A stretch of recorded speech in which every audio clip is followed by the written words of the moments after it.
Okay, let's dive into the sun-drenched shores of Hawaii and explore a story called Tides of Enchantment. And let me tell you, this isn't just your average love story. We're talking about a deep dive into ancient magic, what it really means to accept someone, and that beautiful, sometimes tricky space where two totally different worlds collide. So picture this. The story kicks off on a stunning black sand beach. I mean, it's practically a postcard of paradise. But for our guy, a musician named Tyler Vandermeer, who's just run away from his old life in Portland, this is way more than just a pretty view. This is the stage for an encounter that's about to turn his entire world upside down.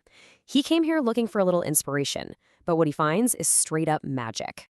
And it all starts with something so small, this strange, iridescent crab just kind of skittering across the sand.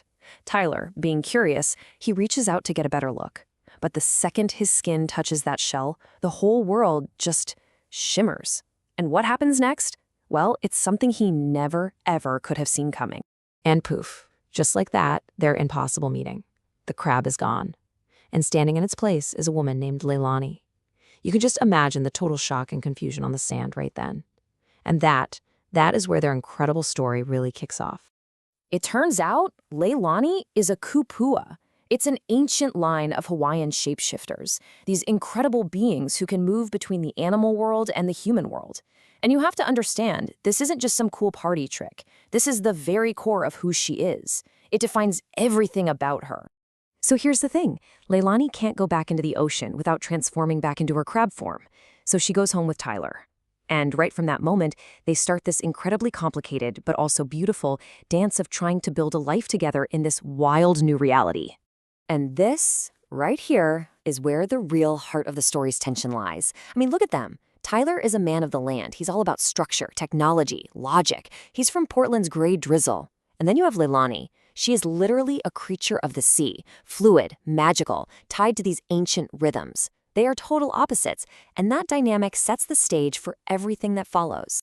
You know, somehow they fall into this amazing rhythm. In this little cottage above Kailua Kona, they manage to build a life that actually honors both of their worlds. He studies and makes his music. She writes her novels. And every single evening is marked by this secret ritual of her returning to the sea, with him waiting for her at dawn. And this is just perfect. Leilani basically reveals the whole theme of their relationship through her own work. She explains that her romance novels are all about the kind of love she's actually hoping to find for herself. A love that's built not on changing someone, but on seeing them completely and choosing them anyway. But you know, a love built on acceptance like that, it's always going to be tested. And for Tyler and Leilani, that test comes when the real-world consequences of their differences just become too big to ignore.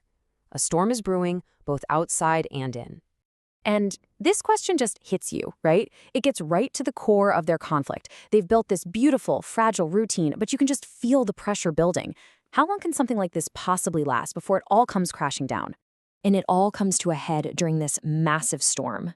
For Tyler, no power means it's a technological disaster. It threatens his entire school presentation. But for Leilani, the storm awakens something deep and primal inside her, this desperate need to be in the churning water. And just like that, their delicate balance just shatters under the weight of these two completely opposite, urgent needs. And in that moment of pure frustration and pain, Tyler finally says the thing that's probably been lurking under the surface for both of them, this terrifying fear that their differences aren't just challenges to overcome, but that they're truly impossible barriers. And then Leilani confesses the true price she's been paying. For her, being on land isn't just an inconvenience. It feels like a slow death. It's killing an essential part of who she is. And the sacrifice is just becoming too much to bear.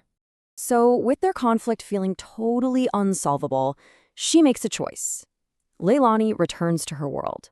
She chooses her own nature over their relationship and just leaves Tyler all alone in that now silent cottage. Weeks go by. Tyler is completely lost in despair. He's about to pack it all in and leave the island for good. But just as he's about to give up, an unexpected visitor shows up, and she offers him a whole new way of looking at things. It's Tutu Kai, Leilani's grandmother, and she doesn't show up with easy answers or a quick fix. Instead, she shares this painful story from the past about Leilani's own parents, who loved each other deeply, but whose relationship failed because they just couldn't accept each other for who they truly were. And here it is. This is the piece of wisdom that changes everything. Tutukai tells him the answer isn't to force one person's world to swallow the other's. The secret is to find those beautiful, sacred spaces where their two worlds can actually overlap and exist together. And with that new understanding, Tyler learns where Leilani is hiding. And more importantly, why. She isn't just angry, she's afraid. Afraid she's lost her own identity by loving him. And it all just clicks for Tyler. He finally gets what he has to do. He has to fight for their love, not by trying to fix her, but by loving her fully. So this all leads to the big climax of the story. Tyler drives to the calm, clear waters of Kealakekua Bay for this huge emotional reunion. But this time, he's coming in with a completely different mindset. He paddles out on the water to find her, and he doesn't offer a solution. He offers a promise of complete and total acceptance. He tells her he doesn't want just the human part of her or just the part that belongs to the sea. He wants all of her. He wants her to be whole. Wow. He basically admits their life is always going to be hard, but in this one sentence, he completely redefines what love means to them. It's not about finding some easy, problem-free life. It's about making a conscious choice every day to face the problems together, because the person you're with is absolutely worth it. Fast forward 1 year, and you get to see the result of that powerful choice. They haven't magically erased their problems. No, they've built a beautiful, successful, and happy life around them. He's making music for films, her book is a bestseller, and they found a real balance, honoring both of their needs every single day. They actually did it. They proved that their unconventional love isn't just possible, it's thriving.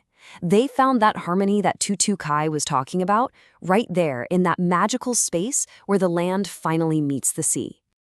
And that's what this story leaves us with, this really powerful final thought. What if real, lasting love isn't about two people merging and becoming one person? What if it's about having the courage to celebrate and support two whole, different, authentic people just standing side by side? Something to think about, right?